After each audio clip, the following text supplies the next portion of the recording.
Okay, for our last exercise, we're going to go back to that market for flex, and we're just going to have one curve changing. But what's going to be different about this exercise is that we know exactly how much the demand curve will shift by, and so we'll be able to come up with exact predictions for how the price and quantity will change in this market. Okay, so we've got this market for flex, and first question: what happens if the demand increases? If demand increases, what's going to happen to price and quantity? So you've got a couple of options here. You can draw out a little demand and supply diagram real quick and do an increase in demand and see what happens to price and quantity.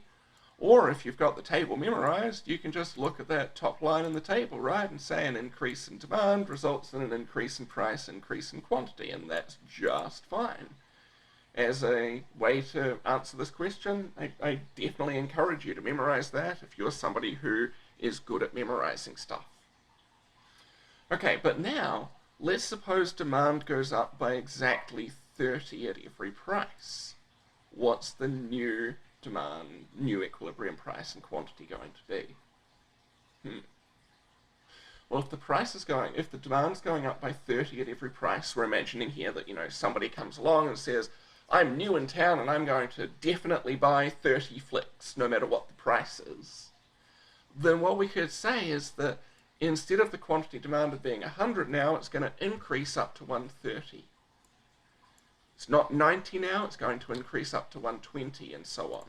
And so here's the slide where I've showed that. My quantity demanded, I increased by 30 at every level, at every price level. But now finding the new equilibrium is really easy, right? You're just going to look for the line in the table where the quantities match. At this $5 price, we have quantity demanded of 90, quantity supplied of 90. That's our new equilibrium then. So there's our new equilibrium. And we're almost done with this exercise. Our last thing that we are supposed to do is to illustrate this with the supply and demand graph. Okay, so let's see if we can do that. We want a supply and demand graph. We're going to have a supply curve and a demand curve. Supply upward sloping, demand downward sloping. What's the next thing we have to do? We have to show we can show the equilibrium. I'll use black here. At our equilibrium here, we know what the price and quantity are, right? Our original price and quantity were $4.80.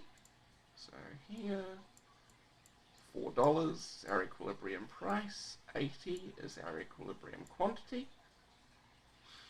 And then we went ahead and moved our demand curve to the right, an increase in demand. So we've shifted our demand curve to the right, an increase in demand, label it D prime. We can trace out our new equilibrium.